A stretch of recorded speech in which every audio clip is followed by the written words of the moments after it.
Maintenant, je vais revenir à cette question-là, parce que j'ai dit que si l'endomorphisme est nilpotent en dimension finie, bien sûr, alors l'indice de nilpotence est plus petit que la dimension de l'espace. Et donc j'ai dit qu'il y a plusieurs façons pour montrer cette chose-là, donc je vais revenir un peu, dire vite fait comment on peut le faire autrement. Donc certaines méthodes sont basiques et d'autres méthodes peuvent être un peu plus compliquées, plus élaborées. La première méthode, en fait, utilise la preuve qu'on a faite dans le 5. Dans le 5, quand on a démontré que si P est l'indice de nilpotence, alors cette famille est forcément libre. Une famille qui a P éléments libres dans un espace dimension n, donc je dois avoir forcément que P est plus petit ou égal à n. Donc arrêtez un peu la vidéo, réfléchissez un peu à ça. C'est une preuve valable en fait, parce qu'on n'utilise nulle part le 4 pour démontrer cette propriété-là. Donc ça démontre le 4.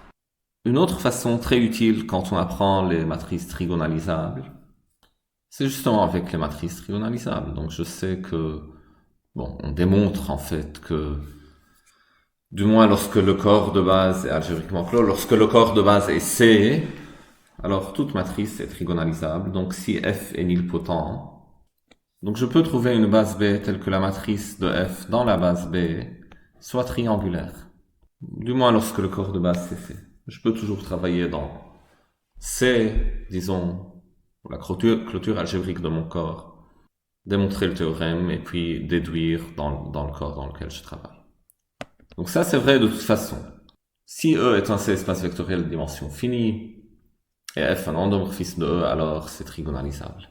Mais qu'est-ce qu'on a de plus si F est nilpotent?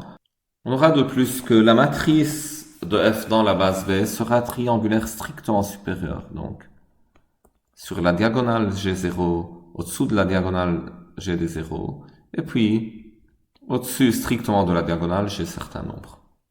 Donc la matrice de F dans la base B aura cette forme-là. Mais une telle matrice, élevée à la puissance n, donc elle a n lignes, n colonnes. Quand je l'élève à la puissance n, j'aurai 0. Il faut se convaincre de ça. Je l'élève à la puissance n, j'aurai la matrice nulle de taille n.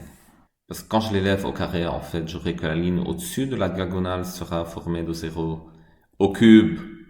La ligne en dessus, c'est égal à 0, et ainsi de suite.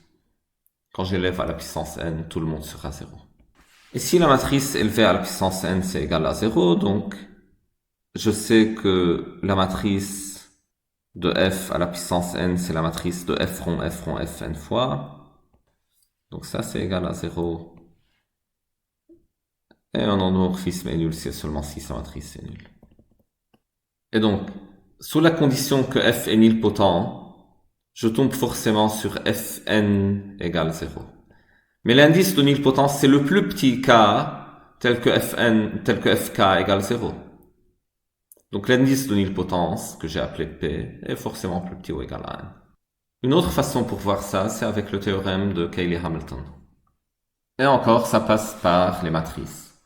Donc, j'ai que f p égale 0, donc j'ai que f est nilpotent. Je veux montrer que fn égale 0, où n est la dimension. Donc je dis, au lieu de le faire pour l'endomorphisme, je le fais pour la matrice que le représente dans n'importe quelle base cette fois. Donc la matrice de f dans une base B, par exemple la base canonique, c'est dans Rn, je l'appelle A. Donc on a que A à la puissance P égale 0, pour un certain P, montrons que A à la puissance N égale 0. Ou si P est votre indice de nilpotence, ça revient à montrer que P est inférieur ou égal à N. Comment on fait ça? Donc votre matrice est une matrice carrée, parce que c'est la matrice d'un endomorphisme. Et le théorème de Cayley-Hamilton vous dit la chose suivante. Vous mettez un moins x à la diagonale, x étant une variable.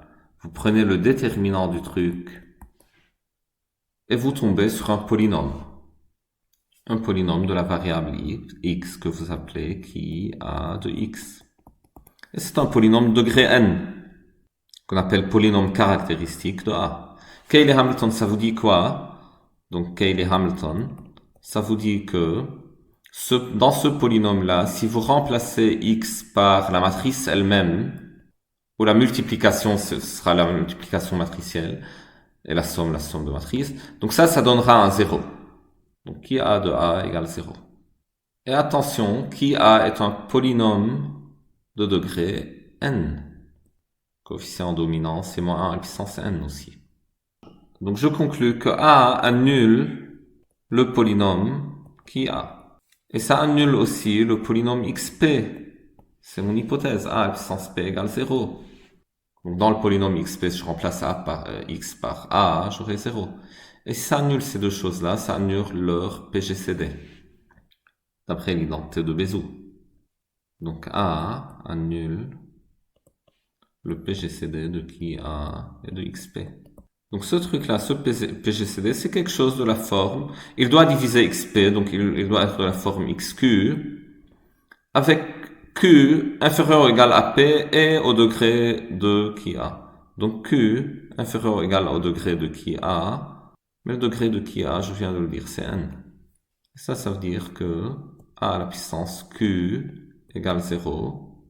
Mais quand vous multipliez aussi par a à la puissance n moins q, possible parce que ça c'est positif, ça doit toujours donner 0, donc a à la puissance n doit être égal à 0. Et c'est ce qu'il faut.